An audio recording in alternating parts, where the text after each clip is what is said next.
Hello friends, welcome to our YouTube channel New Sunshine, जहां हम discuss करते हैं कुछ बेहतर। फ्रेंड्स, हम सीडीपी को देख रहे हैं जो कि सी टाइप पेपर 2 की है और ये हम प्रीवियस ईयर क्वेश्चन पेपर से देख रहे हैं। तो हम आज डिस्कस करने वाले हैं 16 फरवरी 2014 का क्वेश्चन पेपर, जिसमें से हम 1 to 15 क्वेश्चन आज देखेंगे एंड रिमेनिंग हम कल देखेंगे। तो स्टार्ट करते हैं अपनी आज की वीडियो। योग्यता व योग्यता समूह के परिप्रेक्ष्य में निम्नलिखित में से कौन सा कथन सत्य है? योग्यता और योग्यता के समूहीकरण के परिप्रेक्ष्य में, यानी कि जो योग्यता जो होती है बच्चे की, योग्यता और योग्यता का जो समूहीकरण होता है उसके कॉन्टेक्स्ट में निम्नलिखित में से कौन सी बात सत्य है ये बताना है। फर्स्ट ऑप्शन है छात्र असहिष्णु होते हैं व भेदों को स्वीकार नहीं करते हैं। सेकंड ऑप्शन विभिन्न योग्यता वाले समूहों को ग्रहण करने के लिए अध्यापक को बहुस्तरीय शिक्षण को अपनाना चाहिए। थर्ड, विद्यार्थी सम समूहों में बेहतर सीखते हैं। फोर्थ, अववाद व प्रभावी शिक्षण हेतु कक्षा में समरूपी होना चाहिए। तो फ्रेंड्स, अगर हम बात करें योग्यता व योग्यता समूहीकरण के परिप्रेक्ष्य में कौन सा सत्य है, तो इसमें जो सही पॉइंट है वो है ऑप्शन नंबर सेकेंड। विभिन्न योग्यता वाले समूहों को ग्रहण करने के लिए करने के लिए अध्यापक को क्या होना चाहिए? बहुस्तरीय शिक्षण को अपनाना चाहिए, है ना। क्योंकि योग्यता एवं योग्यता समूहीकरण दोनों दो अलग अलग चीज़ें हैं, ठीक है। एक में किसी के बौद्धिक स्तर और दूसरे में उच्च बौद्धिक स्तर के लोगों का एकत्रीकरण है। यानी कि अगर हम बात करें योग्यता की, तो यहाँ पर एक की बात हो रही है कि एक इंसान का बौद्धिक स्तर, और अगर हम इसकी बात करें योग्यता समूहीकरण, तो यहाँ पर डिफरेंट जो लोग हैं उनकी योग्यता के समूहीकरण की बात हो रही है, ठीक है। तो उच्च बौद्धिक स्तर वाले लोगों का एकत्रीकरण जब किया जाएगा तो शिक्षा अधिगम व्यवस्था में लाभकारी होता है ये। इससे न केवल विद्यार्थी समूह को लाभ मिलता है, बल्कि जो शिक्षक होते हैं, है ना, अध्यापक जो होते हैं, उनकी भी शिक्षण प्रणाली या शिक्षण व्यवस्था के संदर्भ में शैक्षिक दृष्टिकोण पता चलता है कि वो क्या सोचते हैं, वो किस तरह से मानसिकता रखते हैं इस बात को लेकर। तो इस तरह से व्यवस्थित एवं तार्किक शिक्षा को बनाए रखने के लिए एक अध्यापक को विभिन्न योग्यता वाले समूहों को एकत्रित करने के लिए बहुस्तरीय शिक्षण को अपनाना चाहिए, ठीक है। ऑप्शन नंबर सेकंड इसका बिल्कुल करेक्ट ऑप्शन होगा। नेक्स्ट क्वेश्चन देखते हैं, निम्नलिखित में से कौन सा कथन सत्य है? फर्स्ट ऑप्शन, रचनात्मक आकलन का एक मुख्य उद्देश्य होता है विद्यार्थियों की उपलब्धि का श्रेणीकरण। यानी कि विद्यार्थियों की जो उपलब्धि है उसका श्रेणीकरण कर देना, ये रचनात्मक आकलन का मुख्य उद्देश्य होता है। तो ये बिल्कुल गलत है। श्रेणीकरण हम कब करते हैं? जब हमारा फाइनल आता है ना, जो हमारा ऐसे की बात होती है वहाँ पर। सेकंड है, रचनात्मक आकलन समय समय पर शिक्षार्थियों के विकास का सार प्रस्तुत करता है। थर्ड है, रचनात्मक आकलन कभी कभी संकल्पनात्मक हो सकता है एवं इसी प्रकार विपरीतः, यानी कि कभी कभी संरचनात्मक जो आकलन है वो संकल्पनात्मक हो सकता है और जो संकलनात्मक आकलन है वो रचनात्मक हो सकता है। रचनात्मक आकलन क्या है? FA, और संकलनात्मक आकलन क्या है? वो है FA। फोर्थ है, संकल्पनात्मक आकलन से अभिप्राय है आकलन अधिगम का एक निरंतर व अभिन्न अंग है।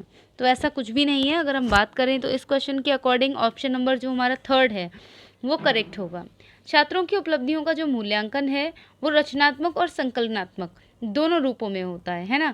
और रचनात्मक मूल्यांकन फीडबैक देता है बच्चे के लिए, जो विद्यार्थियों की जो त्रुटियां हैं, जो गलतियां हैं, उनको समझने और दूर करने में हेल्प करता है। वहीं अगर हम बात करें संकल्पनात्मक की, ऐसे की, तो ऐसे छात्र की कुल उपलब्धियों का ब्यौरा होता है कि उसने कुल कितनी उपलब्धियां हासिल की हैं, है ना। तो दोनों एक दूसरे में परिवर्तित हो सकते हैं, अर्थात ऐसे से संरचनात्मक का मूल्यांकन और FA से जो हमारा संकलनात्मक है, यानी कि ऐसे जो FA से ऐसे का मूल्यांकन और FA से ऐसे का मूल्यांकन किया जा सकता है, ठीक है। ऑप्शन नंबर थर्ड इसका करेक्ट ऑप्शन होगा। नेक्स्ट क्वेश्चन देखते हैं। थर्ड है, एक अध्यापक अध्यापिका, यानी कि टीचर हो सकता है कोई भी, चाहे मेल हो या फीमेल, विद्यार्थियों को किसी विषय की अपनी अवबोधनात्मकता को प्रतिबिंबित करने के लिए संकल्पनात्मक जो मानचित्र होता है, यानी कि कॉन्सेप्ट मैप का निर्माण करने को कहता है या कहती है। वह मतलब कि अगर वो ऐसा करने के लिए कह रहा है तो वह क्या कहना चाहता है, क्या करना चाहता है। ऑप्शन नंबर फर्स्ट, छात्रों की मुख्य बिंदुओं का सार लिखने की क्षमता का परीक्षण कर रही है या कर रहा है।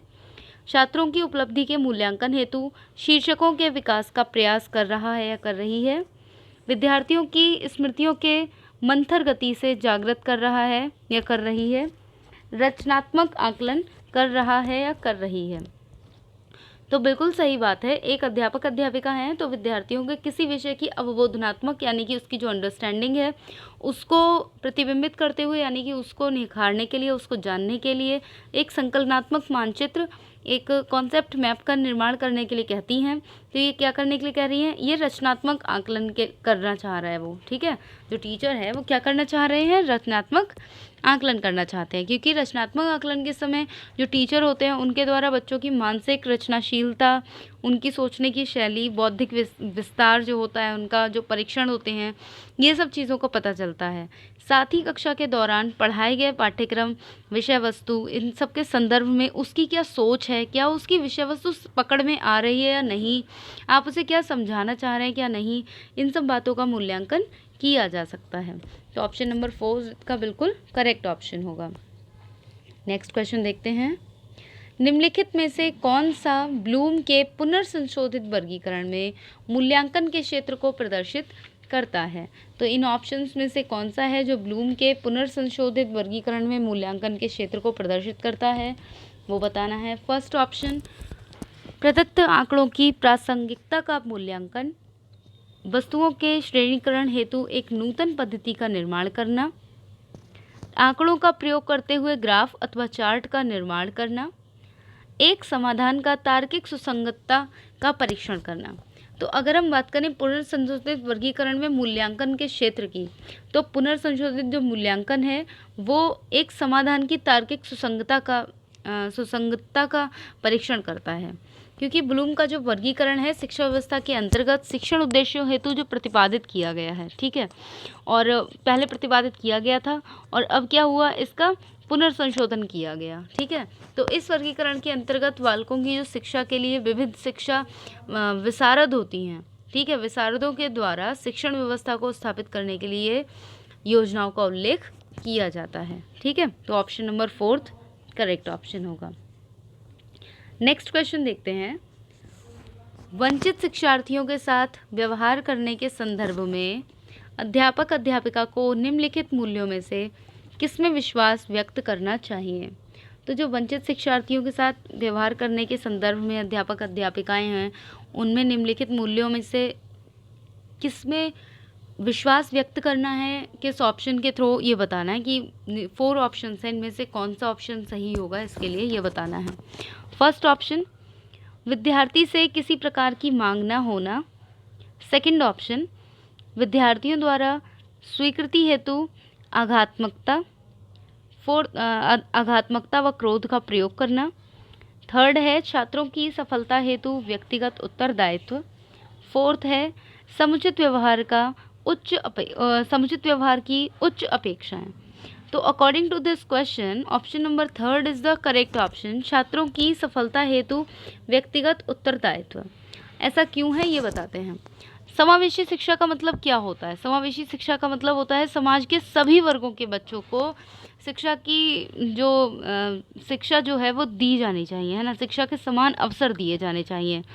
तो जो वंचित शिक्षार्थियों की शिक्षा प्रणाली है उसके संदर्भ में जो टीचर्स होते हैं उनको समावेशी शिक्षण प्रणाली को लागू करने और उनकी सफलता हेतु व्यक्तिगत उत्तरदायित्व लेने की अपेक्षा की जाती है, ठीक है।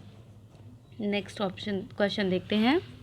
निम्नलिखित में से किस पद्धति का उपयोग करते हुए हकलाने की समस्या से निपटा जा सकता है? यानी कि कुछ बच्चे होते हैं वो हकलाते हैं, तो किस तरह से हम निपट सकते हैं इससे, ये बताना है। फर्स्ट ऑप्शन है परिणामकारी वाक्य यानी कि प्रैग्मेटिक स्पीच।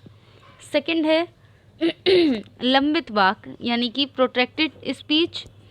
थर्ड है अनुश्रुत वाक्य यानी कि डिक्टेटेड स्पीच। फोर्थ है प्रवर्धित वाक्य यानी कि प्रोलॉन्ग्ड स्पीच। तो हकलाने की जो समस्या होती है वो बालकों में न केवल आत्मविश्वास की कमी को जन्म देती है बल्कि संवेगात्मक अस्थिरता भी आ जाती है, क्योंकि बच्चे क्या करते हैं, उनका मजाक बनाने लगते हैं जब बच्चा हकलाता है। तो ऐसे में क्या होता है, बच्चे के अंदर हीन भावना आती है, आत्मविश्वास में कमी आती है, बच्चों के सामने वो बोलना नहीं चाहता। इस समस्या को प्रवर्धित वाक पद्धति का उपयोग करके समाप्त किया जा सकता है। प्रवर्धित वाक यानी कि प्रवर्धित वाक मतलब ये है कि उन्हें ज़्यादा से ज़्यादा बोलने का अवसर दें, उन्हें ज़्यादा से ज़्यादा आगे रखें, उनके अंदर जो आत्मविश्वास की कमी हो रही है उसको बिल्कुल भी ना पनपने दें। ठीक है, इन सब का करके उसका निदान किया जा सकता है। इसके साथ ही आप कुछ जो विशेष शब्द होते हैं उनका बार बार उनका उच्चारण करवाइए, तो जिससे भी क्या होगा, इसको दूर किया जा सकता है हकलाने की समस्या को। नेक्स्ट क्वेश्चन देखते हैं। सीखने में अशक्त यानी कि जो डिसेबल्ड होते हैं बच्चों के संदर्भ में तत्काल संबद्धता प्रदान करना, सहयोग पर बल देना तथा गैर अधिगमनात्मक तकनीकी जैसे तत्काल सूचनात्मक बुद्धि प्रयोग, गवेषणा तथा सामग्री प्रबंधन को उत्तोलन निम्नलिखित में से किस प्रारूप से संबद्ध है? फर्स्ट ऑप्शन उपचारात्मक प्रत्युत्तर, सेकंड ऑप्शन अधिगम का सार्वभौमिक प्रारूप, थर्ड ऑप्शन संग्रथित अधिगम, फोर्थ ऑप्शन हस्तक्षेपी अधिगम। तो इस क्वेश्चन के लिए हमारा ऑप्शन नंबर थर्ड बिल्कुल करेक्ट ऑप्शन होगा, क्योंकि इसका एक्सप्लेनेशन अगर देखें तो कुछ छात्र पढ़ने लिखने के लिए मौखिक अभिव्यक्ति और शब्दों की वर्तनी करने और गणित और तार्किक शक्ति को समझने आदि में अशक्त और कमज़ोर होते हैं, तो उनमें तत्काल संबद्धता के गुण और गैर अधिगमनात्मकता जैसी जो तकनीकियाँ होती हैं, है ना, तत्काल सूचनात्मकता और बुद्धिपूर्वक गवेषणा, तो ये सब चीज़ें क्या होती हैं, इन सब चीज़ों के सन्निहित अधिगम की आवश्यकता होती है, यानी कि इन सबको एक साथ लगाने की आवश्यकता होती है। जो संग्रथित जो ये है ना संग्रथित अधिगम, इसकी ज़रूरत होती है बच्चे के लिए। ठीक है, ऑप्शन नंबर थर्ड करेक्ट होगा। एक समावेशी कक्षा वह है, अभी हमने इससे पहले भी हमारा एक क्वेश्चन और देखा था समावेशी कक्षा से रिलेटेड, और हम फिर से देख रहे हैं। तो समावेशी कक्षा वह है जहाँ फर्स्ट ऑप्शन समस्याओं का अधिकाधिक समाधान करने की संभावना की दृष्टि से बच्चों की सक्रिय भागीदारिता रहती है। सेकंड, अध्यापक प्रत्येक अधिगमकर्ता के लिए वैविध्यपूर्ण व सार्थक अधिगमनात्मक अनुभवों हेतु प्रवेश का निर्माण करते हैं। थर्ड, तब तक आकलन की पुनरावृत्ति होती रहती है जब तक प्रत्येक अधिगमकर्ता न्यूनतम श्रेणी प्राप्त न कर लें। विद्यार्थियों का भार कम करने के लिए अध्यापक केवल अनुमोदित पुस्तकों से ही पढ़ाते हैं। तो समावेशी कक्षा क्या होती है? तो हमने इससे पहले भी पढ़ा था, समावेशी कक्षा के अंतर्गत न केवल बालक के सामाजिकरण को मजबूत करना होता है, बल्कि उसके भविष्य की योजनाओं से भी सामंजस्य स्थापित करना होता है ना, उसके जो भविष्य है उसके अकॉर्डिंग हमें उसे शिक्षित करना है। इसके लिए अध्यापक की भूमिका अति महत्वपूर्ण हो जाती है।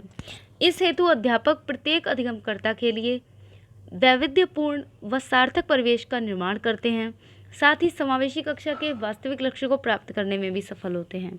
तो अकॉर्डिंग टू दिस हमारा ऑप्शन नंबर जो सेकंड है वो करेक्ट होगा। नेक्स्ट क्वेश्चन देखते हैं। निम्नलिखित में से कौन सा प्रदत्त कार्य प्रतिभाशाली विद्यार्थियों के लिए उपयुक्त है? प्रतिभाशाली जो बच्चे होते हैं उनके लिए कौन सा जो असाइनमेंट है वो सबसे उपयुक्त है, ये बताना है। फर्स्ट ऑप्शन, विभिन्न विषयों यानी कि थीम्स को ध्यान में रखते हुए विज्ञान की एक नई आदर्शात्मक पुस्तक का निर्माण करना चाहिए। सेकंड, संपूर्ण कक्षा की उपेक्षा उसे अपनी पाठ्य पुस्तक को शीघ्र समाप्त कर देना चाहिए। थर्ड, अन्य विद्यार्थियों की तुलना में समान प्रकार के परंतु अपेक्षाकृत अधिक अभ्यास करने चाहिए। फोर्थ, उसे अपने समवयस्की साथियों को अनुशिक्षण देने के लिए कहना ताकि उसकी शक्तियों को दिशा मिल सके और वह व्यस्त रह सके। तो कौन सा असाइनमेंट देना चाहिए हमारे लिए बच्चों के लिए विभिन्न विषयों को ध्यान में रखते हुए विज्ञान की एक नई आदर्शात्मक पुस्तक का निर्माण करना चाहिए, क्योंकि प्रतिभाशाली विद्यार्थी की कुशलता एक उच्च समन्वयक के रूप में उभारनी चाहिए।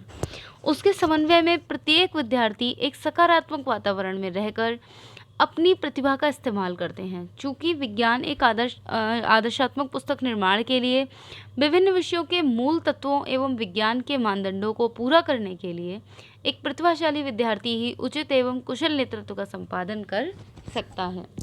तो हमारा option number first correct option होगा।